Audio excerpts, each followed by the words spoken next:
is Sarah, and this week I'm continuing my neighborhood series in Queens. Yes, this is the first episode that I'm filming in Queens, so now I've covered Manhattan, I've covered Brooklyn, and now we're getting into Queens. This week I'm in Long Island City, and before I get into what your perfect one-day itinerary would be here, I want to tell you some things that you need to know when coming here, like is it safe? Where is it located? How do you get here? What's the history? So if for some reason you want to skip ahead to the one-day itinerary and not learn the things that you should know, you can go to this timestamp right here. If you want to learn even more about Long Island City, then get my Long Island City guide. It is linked below, and that will show you even more of my tips and top suggestions on what to do here.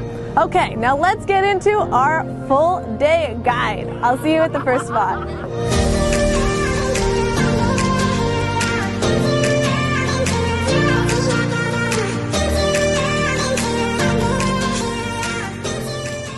So where is Long Island City? Well, Long Island City runs from the Queens East River waterfront to 51st Street, Hobart Street.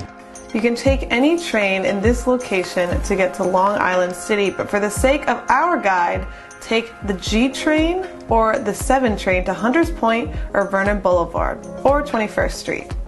So how much does it cost to come here? Technically, it's just the cost of a subway ticket. However, if you want to live here, a one-bedroom apartment is on average $3,400 per month. So is it safe? Yes, this is actually one of the safest areas in New York City. So what is the history here? Well, before 1599, this area was home to an Algonquin-speaking Native American tribe who went through the East River by canoe and made many trails in this area. And those trails today have become streets here. In the 1640s, Dutch colonists from the New Netherlands community settled here to farm on the rich soil. In the early 1800s, wealthy New Yorkers came over here to escape the chaos in New York City and build mansions in the Astoria area. In 1870, the villages of Astoria, Ravenswood, Hunters Point, and Steinway voted to consolidate and become known as Long Island City. In 1898, Long Island City officially became part of New York City when New York City extended its borders to include Queens. In 1909, Long Island City became even more accessible when the Queensboro Bridge right over here opened, and then the Hellgate Bridge opened in 1916, and then we had tunnels that opened as well. All of this helped to encourage industrial growth and define this neighborhood for the rest of the century. In the 1970s, a decline in manufacturing in the United States became evident in Long Island City. And though this area still remained an important industrial area, you started to see an increase in artistic and cultural development. Today, businesses and more residents have started to follow those artists that first made this place home. And though Long Island City still has a bit of the industry left over, it's really turned into a more residential and commercial area.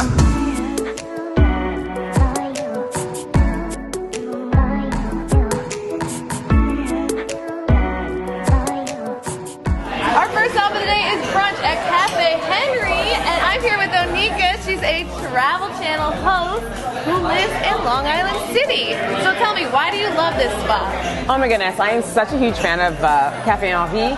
Not only do they have wonderful French food, because you know we like to keep it international, but they have massive portions and it's actually really well priced. For example, this omelet plate, it's massive. It's a 3-egg omelet. Obviously we have some home fries, we got some salad, and it's only about $14. So not only is the food excellent, but it's also really cost effective. I also really love the vibe of this restaurant. I mean, take a look at it. Yeah, I feel like I'm in a French bistro. Exactly. Yeah. All in all, Café Navi is such a great place to go. They have fantastic baked goods. Yes. And your girl loves her carbs. So, look at this almond croissant we got.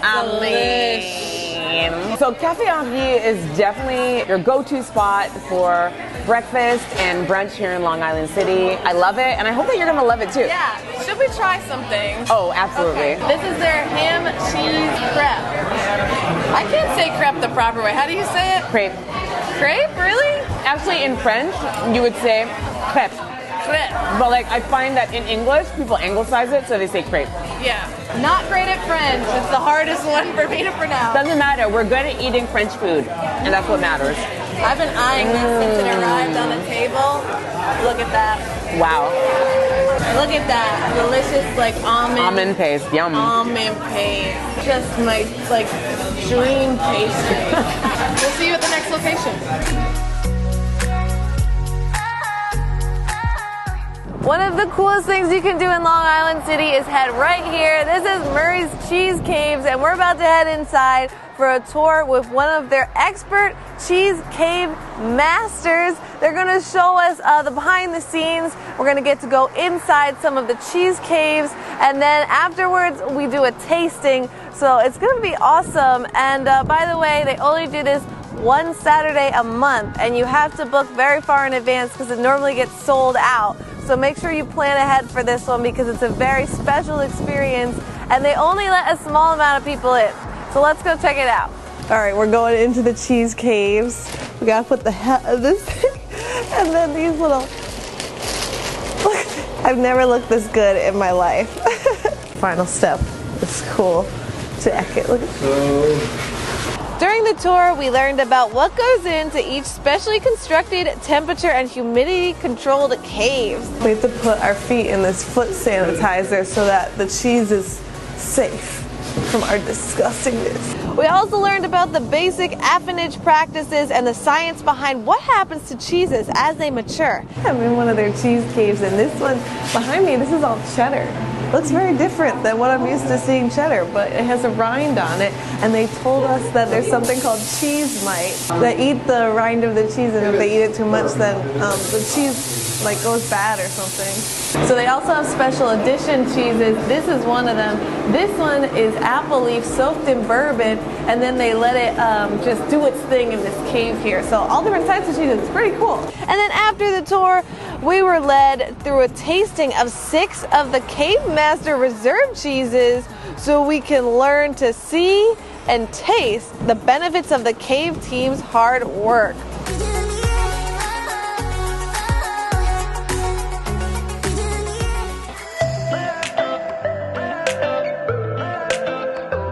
All right, so we are at Gantry State Park, otherwise known as the waterfront area of Long Island City, and it is so stunning here. I mean, these views are incredible. One of the reasons that I like walking around here, obviously, is because you get the best free view of the Manhattan skyline. I mean, you can see the Empire State Building, you can see the Chrysler Building, you can see all of the buildings. And then there are really nice parks. There's this bar called the LIC, or I guess the Lick Landing, so you can get a drink. There's also a ferry that gives you access to Manhattan. So it's just like a really nice vibe. I really love being here and, you know, contemplating life as I like stroll along and take a look at the water and the view. The great thing about the Long Island City waterfront is that there are so many things to see, including this beautiful Pepsi Cola sign, which has been sponsored by JetBlue, apparently. Hey, it's just really nice. There's so many things to see along the waterfront, like not only the skyline, but also, you know, the park. And So photogenic. it's super photogenic. So, you know, if you want a photo for the gram, then you can definitely come here and do it in front of the sign. It's the spot to come. So don't miss taking a photo here while you're walking along the boardwalk. All right, so there are a few notable breweries here in Long Island City, and we are here at Rockaway Brewing Co. And I'm no beer expert, but Louis is. Yeah. He knows a lot about beer. He also brews his own beer. So tell me, what is great about this spot? Well, I think it was established like in 2016. One of the really cool things that I appreciate about kind of like smaller breweries is that, you know, their operation is right on premise. So everything that they're making and everything that they're doing in the back end, you can see like through a window pretty much, right? There's like, you know, it's like, it takes away kind of like that mystery of, ooh, beer is so mysterious. You know, it takes that part away and you could really see like what they're doing back there, you know, the hard work that they do to make really delicious beer. And so yeah, what's one of the things that I really appreciate about them. What'd you get right here? I got one of their flagship beers, and it's the ESB, the Extra Special Bitter. And I tried it, it's really nice and malty and balanced, so it's a good beer. Nice. And if you want to try a bunch of their different beers, they do little tastings, like a flights, so you can also do that here. I'm not a big beer fan, but I do like cider, and they have cider for those that maybe prefer cider, like me. So something cheers. For everyone. Cheers to a fun day in Long Island City.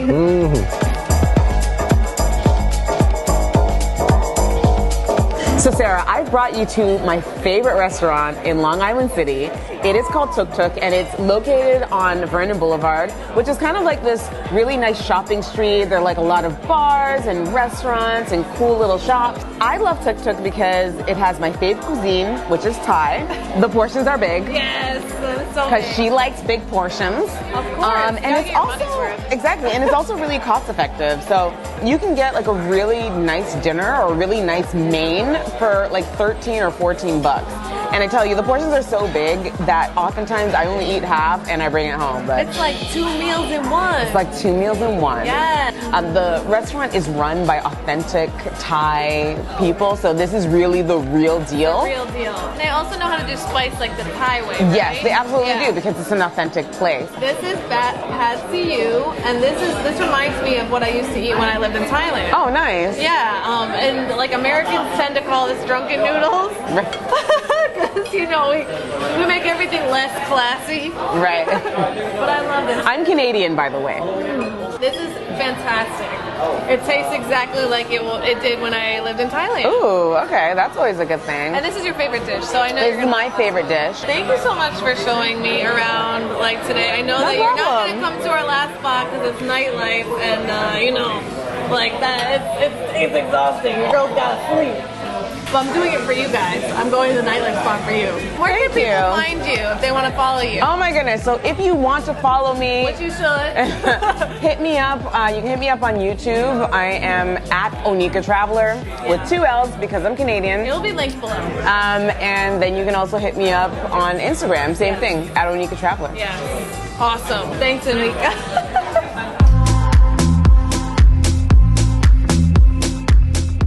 A great place to close out the evening is here at the Creek and the Cave.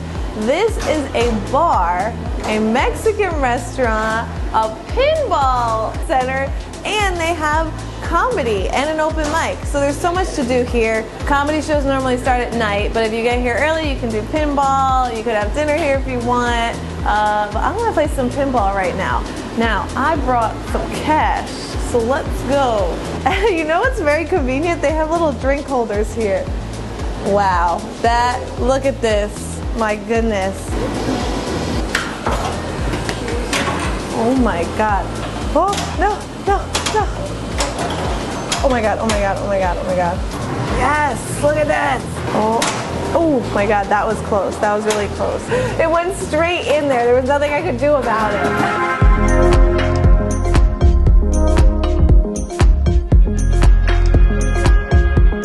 Thanks for watching. If you like this video, remember to subscribe, follow me on Instagram at SarahFunky, and watch my other NYC videos. I have tons of them. I'll see you next time.